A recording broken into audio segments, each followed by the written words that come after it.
move on and listen to what the King said in the Canadian Parliament. Obviously, in the lead up to the Canadian election, there was a lot of tension with Trump saying that he wanted Canada to become the 51st state.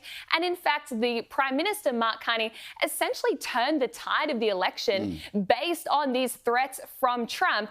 And so this whole visit from King Charles could kind of be seen as a way to reinforce Canada's position. And this is what the King had to say. Canada faces another critical moment. Democracy, pluralism, the rule of law, self-determination and freedom are values which Canadians hold dear and ones which the government is determined to protect.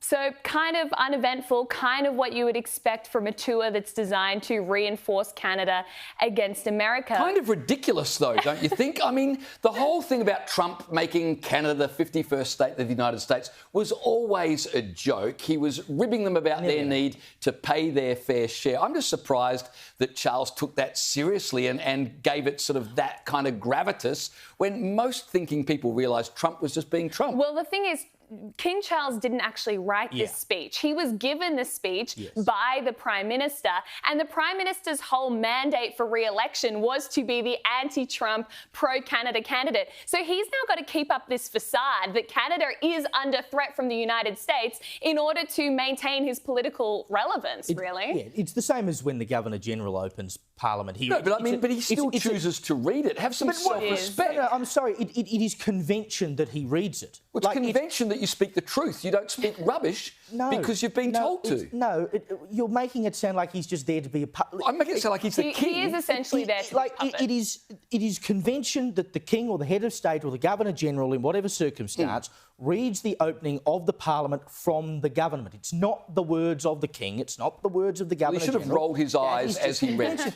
Look, we've learnt that you have no regard for tradition tonight. You think it's okay to wear sneakers with your suit, and then you think it's okay to throw away all this tradition about how we open our Parliament. It gets even worse because have a look at this clip from King Charles reading somebody else's speech, the acknowledgement of the traditional owners. Have a listen.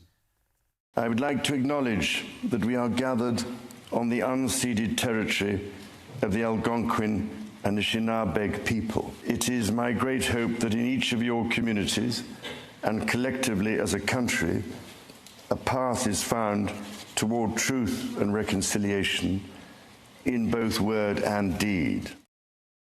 Hang on, so the king just sat there and said, I'm the king of unceded territory. So is that a dig or is it an admission that maybe he shouldn't be there? Well, what does that make him? A conqueror?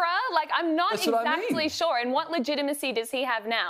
And the fact is, Canada is even more clear than Australia because they've had treaties with the Indigenous people as far back as the 1700s. It is well documented. They've had an extensive history of land sales and treaties. So the whole thing is honestly preposterous. Well,